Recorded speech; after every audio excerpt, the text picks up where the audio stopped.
You are listening to Be Amplified, the podcast, with your host, Bri Thaís, episode number 21. Hey Amplifiers, welcome to Be Amplified, the podcast. My name is Thaís. And I'm Bri Thaís. We are the co-founders of the Amplify Collective, a movement aimed at radically disrupting how purpose-driven women connect and operate in the world. Because we believe it's not just what you do, but who you are that matters. Each week, join us for messages and interviews that will leave you feeling amplified and ready to change the world. Let's do this. Hey, hey, hey, hey! Good morning, Amplifiers. Bri Thaís here. And Thaís, and we are looking forward to sharing with you today's content, all about what does clear communication looks like, what does it look like to stand in your integrity as a badass boss babe, badass woman, and what does it mean to really align yourself in the behaviors of the woman who has it all. And not just being in integrity with your word, but also there's an aspect of being able to stand in your power and feeling really confident communicating whatever it is that is your truth, without feeling shame around it and without feeling like you can't, like you lose your power. Yeah, so we're going to break it down by ways that you are not in your power. Like, what are circumstances where you are not in your power and in integrity with your word and with your actions? One way is through passive-aggressive communication. This is a big thing, being from the Midwest for me. It's one of my soapboxes for sure. I feel like being passive-aggressive is the cop-out. It's the easy way out, because when someone does something that bothers you, it's a lot easier to not address it with that individual and just bitch and complain and moan about it with your friends, online, any other modality except addressing it with the person that matters. Yeah, I had a really great example of this happen, and it's something that I wanted to just highlight because I think the people that are passive-aggressive think that no one's going to know if they say like, oh, you know, who does this person think they are, blah, blah, blah. Like the person isn't going to realize it, and like the other people reading it in your community aren't going to realize it either. So I think it was around 2 years ago now, I fired my publicist. And she took it very personally. It just wasn't a match anymore. And she took it very personally, and she took to social media. And there are still so many tweets out there about like, who does this person think she is? And like really, truly just bad mouthing me in a really intense way. And I had people texting me, sending me screenshots of what she had tweeted, being like, did you know she's online talking about you? Did you know, like, how do you find that that's an acceptable behavior? Well, and the thing that I think that passive-aggressive people don't understand is that it didn't make me look bad. Yeah. People were reaching out to me, supporting me, being like, holy shit, I can't believe that this is happening. Like, what is going on? It makes the person that's being passive-aggressive look terrible. Mm-hmm. It makes them look bad. They think that they're going to rally and get support and all this stuff. But at the end of the day, it makes you look like a person that doesn't have integrity. Yeah. Yeah. And I mean, of course, I've been on the receiving end of passive-aggressive behavior in middle school and high school. I mean, this was pre-social media, thank God. But I hear now that there is actually even a name for when you tweet at somebody, but you don't actually tweet at them. I forget the name. There's an actual colloquial term for what it means for people who do that. I mean, that's how popular it's become to passive-aggressively tweet and post about people without mentioning their name. And whether or not you use their name, what you're doing is you're operating in a very low energy. And it doesn't matter if you disguise it in the form of being upset, being angry, being in a rant, being entitled in any capacity to share. By you saying that someone did something to you without addressing it first with that individual, without first clearing up with that individual, what you're doing is operating from a very low energy. And like begets like. You operate in that energy, and guess what happens? You manifest more drama. You manifest more hurt opportunities. You manifest more bad treatment from people. And the thing is, it doesn't even necessarily have to be like a specific situation. So like the tweets that this publicist were writing about me was when I decided to close my fashion brand. And she was writing tweets like, you know, failing at your business and what it looks like to fail at your business. And like, they seemingly from the outside had nothing to do with me, but it was very clear that they were directed at me. And so no matter what, if someone does something that upsets you, no matter what, taking to the energy of airing it in a place that is not directly with the person is, like Thaís said, operating in that low vibrational energy. My feelings by doing this, I want to let you know that this is what is coming up for me. Do you want to address it? Do you want to talk about it? There is never a reason. It's never okay to be passive aggressive. It's literally one of the few behaviors that there's never an excuse for why it's acceptable. I would just say to remember that when you're approaching someone that you're upset with or airing your grievances with, to remember to always come from a place of compassion. So a lot of times we can get hard and we can get really, upset about something. And whether you want to be passive aggressive and you're choosing not to be and you're airing your grievances with someone, or if someone else has been passive aggressive with you and you wish to speak to them about it, always remember to come from a place of compassion.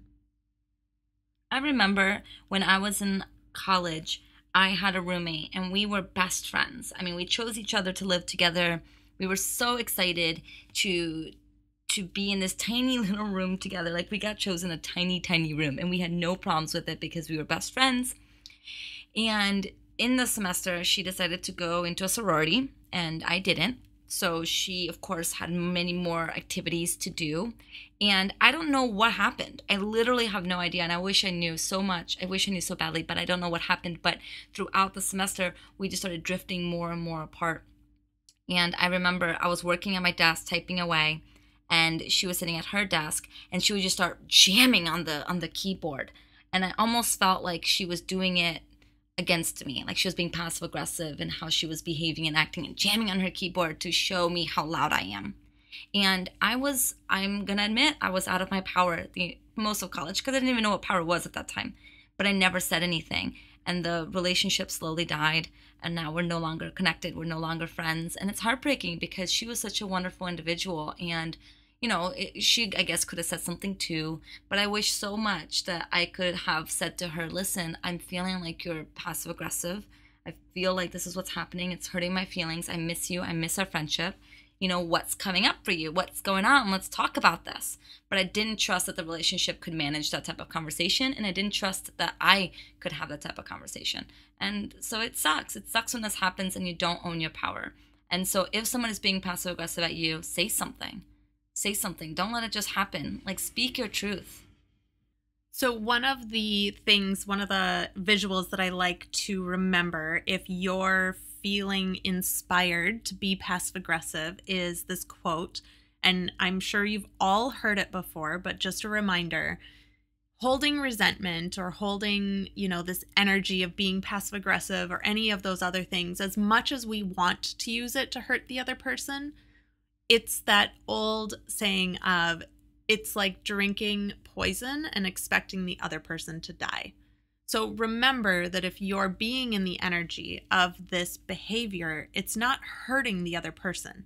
It is literally doing nothing to change anyone else's behavior, but it is like you drinking poison. Mm-hmm. Mm-hmm, mm-hmm, mm-hmm. Yeah, Bri and I were the recipient of passive aggressive behavior just recently. And that's what inspired this conversation. And I think we addressed it so beautifully. And what we did was we stood in our power and we apologized for the behavior. But we also stood in the fact that our intention was not wrong. Our intention was not bad. And no matter what the response is, and no matter what, the person ends up responding with, it doesn't matter. The point is you took responsibility for your behavior. You addressed it. And then whatever happens. It is so, I don't like pretending like things don't exist or things aren't happening. If something's happening, and it's because of that lesson, really, from college. So if something's happening, if someone is exhibiting any behavior that I feel like could be passive aggressive, I don't fucking make assumptions anymore. I don't have time. I'm such a busy individual. I don't have time to assume your behavior. If it feels uncomfortable to me, I will call it out and I will say something. And whatever happens, happens. Yeah, this is really something that Thaís and I find is very important to our relationship and why we have such a strong relationship is that we don't hold on to anything. we go to the other person and say, this happened, can we talk about it? And we talk about it and we fucking move on. Like, we don't hold on to anything in our relationship, because we know that if we do, like I said earlier, it's drinking that poison. It's inevitably going to be our downfall. And so we make sure that we are clearing any grievances we have with each other, or any things that come up, or anything, constantly, like literally constantly. Yeah. So the next kind of behavior of the woman who is not in her power is a complainer. And we've all complained. I complain. I just complained today to Bri about how I have to spend 3 hours at the gynecologist because blah blah blah blah blah, and I don't have time for it, and blah blah blah blah blah. So like, yes, I complain. We complain, and we have to really notice how often we complain and to whom we complain to, because oftentimes the person that we complain to is not the person who can actually do anything about the problem. Well, and a lot of times too, for me, like, there's something about complaining where some days I just need to be like, bah, this happened, bah, and like let it go, right? But it's the energy of dwelling in the complaining. Like, if that's the state that you're constantly living in, how is that playing out in your life? Like, if you're just always complaining about everything to everyone all the time, and that's the only energy that is prevalent in your life, it is going to start spilling into other areas and really creating detrimental results for you. So there's one thing to be like, "Ma, this fucking sucks, bah," and then like moving on. And there's another thing to be saying that again and again and again, and thinking about it constantly, and being in that energy constantly. And then let it take away your power, because that's essentially what's happening. What's happening is you're saying that something on outside of yourself has more power to your happiness than you do. And every time you complain, you're giving this thing power, your power that you could be using to create the experience of life that you want to be having. Nothing good happens with complaining. And like Bri said, of course, you want to give space to whatever's coming up for you. That makes total sense. But it's the dwelling. It's the believing that somehow by complaining to 5 different people about the same thing, that somehow it's going to change. And I will even say, even complaining about the weather.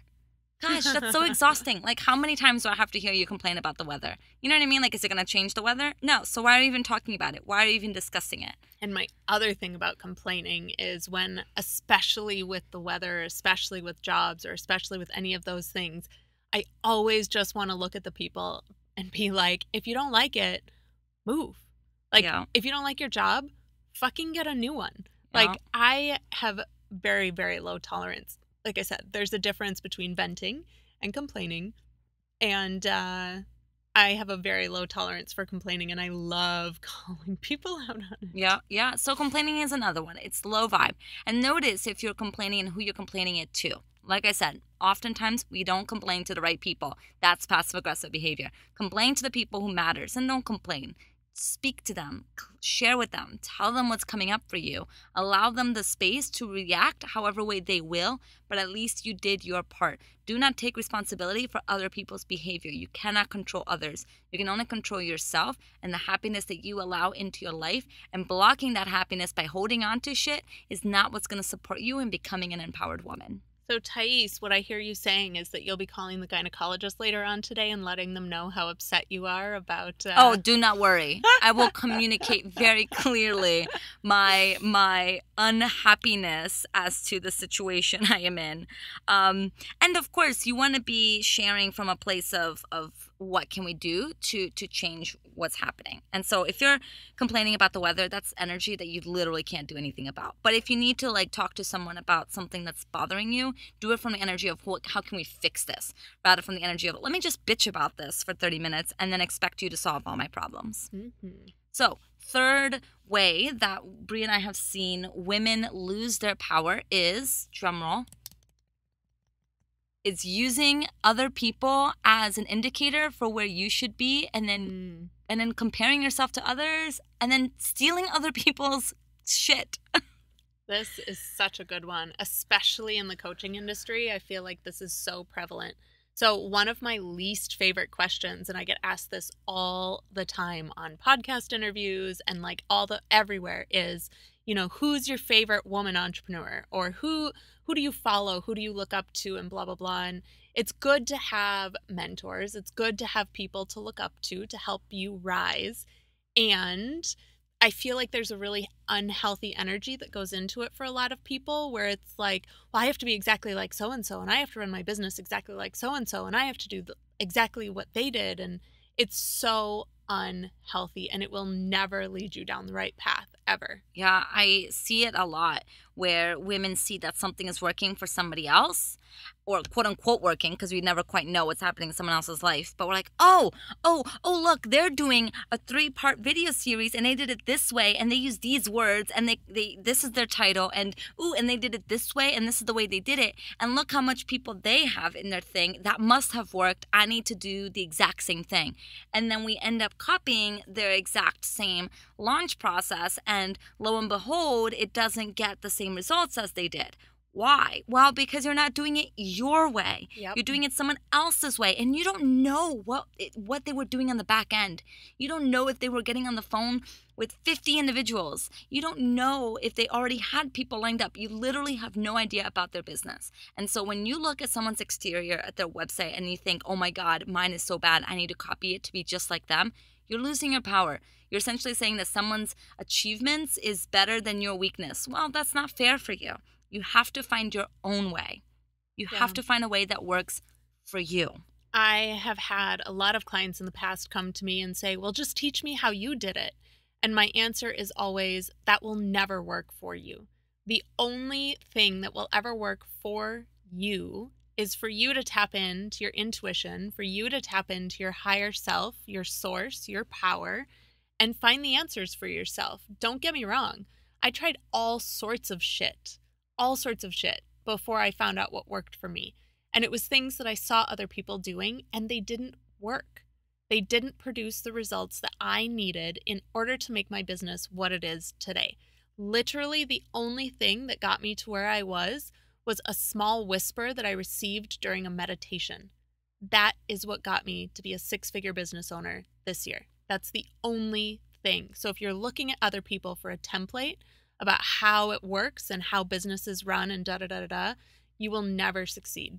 I love, so I have a teacher, his name's Krishna Das. He does chanting, and I love him so much for his simple answers and his blunt ways and his non-bullshit responses. And I remember someone asking him, Krishna Das, like, what's your practice? What do you do? Like, what does it look like for you to wake up every morning? Like, what is your spiritual practice? And his response was, it doesn't matter. It doesn't matter what mine is. Figure out what yours is. Get into a place where you know what feels good for you and do that. And I love that so much, because he's one of the few teachers I find that doesn't put himself in a pedestal of having all the answers. He doesn't have the answers. And his style or whatever of practice may not be what you need to do. And so when we look at other people and hope that they will give us an answer, and we look at other systems and think that that's going to be the answer, and we copy other people's stuff, we do not get to be in our power. Mm-hmm. We don't get to find what works for us and what feels good for us. We're denying ourselves of our own livelihood. And a lot of times, I mean, Thaís and I try to incorporate this into when we speak as well, is that, so many people are always interested in my morning routine and what does it look like to run a business and blah, blah, blah. And while I'll always share what works for me, I always try to be super conscious, and I know Thaís does too, of saying, while this works for me, you need to wake up every morning and ask yourself, what do I need today? Mm-hmm. And so just a reminder, you can do this in your business as well. What does my business need today? It doesn't mean you need to go on someone else's Instagram account or website or launch and copy everything they're doing or subscribe to more email lists or whatever.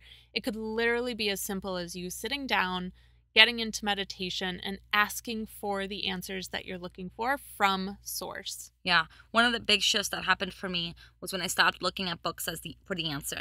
So I love reading. I've always loved reading. I have a beautiful library of books. And for so long, I was reading these books and I was feeling defeated after finishing these beautiful books by beautiful people. I would feel defeated because I was looking into the book for the answer and the answer was not provided.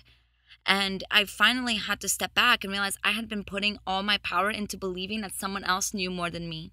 And it took me a while. I had to stop reading for a while and really come back to what is my truth. And now when I read a book, I don't look to it as the answer. I just look to it as a reminder. It just reminds me of what is already true within me. And that simple shift has allowed me to bring power back to myself. So I know that I am worthy of my own truth. I don't need anyone else to teach me or show me or remind me or copy me or whatever me. I just need to be my own truth. And sometimes when I forget, it's okay to look at others to remind you. We want you guys to listen to our podcast to inspire you to be an amplified woman. And we don't want you all to think that we have all the answers and that you need to copy our exact business model in order for you to be successful. Because that would really rob you of your experience of what it looks like to be a business owner. Fact. So the last way that I see women lose their power is inauthenticity. Is that even a word? I think so. Inauthentic. You're right. I don't think it's a word. Whatever. We're making it up. We're making a word. We'll do that. We'll call Oxford. Let them know. We'll what's the Urban Dictionary? There you go. We'll do that. We'll make a Wikipedia page, and then it is real. So, of course, this is something that has been such a huge conversation with the advent of social media, with people going out and just totally, posting all these things and broadcasting this image that is totally not themselves. And it really is robbing you of being you, like standing in your joy, standing in your heart, loving every aspect about yourself and sharing it unapologetically with the world. Mm-hmm. It's important that we start to trust who we are. And it's been my biggest journey. And I actually just had a session. Actually, I don't even know if I told you, Bri. You were kind of busy, not busy, but you had a lot going on that day. I'm never busy, Thais. And I think I was like, you know what, this is not the right time to be telling this to Bri. But I had a session with my coach who, not in so many words, what basically said to me is that I'm not being vulnerable enough in my business, and I'm not being real enough. And what would it look like for me to be even more vulnerable and more real? And at first I was like, what are you talking about? I'm so vulnerable. I share all the time, like where I'm at. Like I never try to lie. And yet I've been simultaneously holding on to this idea that I have to present myself in the perfect way. And Bri has been teaching me a lot about how to continue to let this go. Like sometimes we'll do a video and it's not exactly perfect. And she'll be like, Taste, it's fine. It's fine. We don't need to do this again. And it's so what I'm saying is that it's a constant commitment to be very real with yourself and not ever believe that you have to put yourself into a pedestal in order for you to be successful. I love that for you. I think that's so good. Yeah, it's really good. And so then I immediately got off the session and I went into my group because I'm running a challenge now, but this is further for anyway, so running a challenge now, and I went into the group and I immediately shared with them that I'm still learning how to be vulnerable. And the whole challenge is about confidence. And so I told them, like, even now, I'm still learning how to feel confident in myself because it's a forever commitment. And every time we grow to a new level of who we are, we have to step into a new level of confidence. You've never arrived. It's not an arrival. It's a commitment, a constant commitment to being real with yourself. And what does that look like? And then the more you learn about yourself, the more you then have to commit to being vulnerable about that part. And but it's the most important journey that we can take. Yeah. And we're not saying that you need to go to social media and share all of the things. No. Like, we don't need to share everything. Not all of the things. But it's an opportunity for you to truly tap into your heart and share from that space instead of sharing from your ego or sharing from, but really truly sharing where you're at, what's most important to you in that moment. And doing it from a super, super loving and heartfelt place. I really think that there's possibly not much better than that. Like, really being able to speak your truth solely from your heart and solely from your soul. Yeah. And I get it. Being vulnerable is scary because we aren't vulnerable to protect ourselves. We do everything to feel safe. And being vulnerable is not safe. And if you are in the business of service, especially if you are a coach, but not always, and you are selling yourself, you're selling the service of transformation that you know you can provide because of your story and your past and your experience and who you are doing a disservice to the world if you fake who you are. This is some serious shit that we want to make sure you guys feel supported around and feel like you can implement in your lives. So I would love for each of you to kind of sit down and really identify these 4 areas. Where are you losing your power? Where do you feel confident? And where do you need to maybe adjust some things in your life? Where can you start having more courageous conversations? Where can you be more vulnerable? Where can you tap into your intuition on a deeper level and allow that to guide you instead of looking at what's going around outside of you? And you'll find that when you do that, you'll have so much more energy. You have so much more energy to do the things that you love to do. You're going to wake up with a fresh pep in your step. You are just going to feel so good when you start to bring power back into your life. And we are excited to be on this journey with you. We love you tremendously. And be amplified. Yeah. Well, make sure if you're in Los Angeles to come join us at one of our upcoming events. You can always go to our website at theamplifycollective.com. We would love to help you guys step into your power even more in person. And if you're not in LA, well, we miss you and you should come visit. Yes. And, we're on all the social media channels, but especially around Instagram. Yes, we love Instagram. We love Instagram, and we've been having a lot of fun with the new Instagram stories. Sorry, yep. Snapchat. But so you can find us at The Amplified Co. on Instagram. All right, loves. We will talk to you next week. Have an amplified week.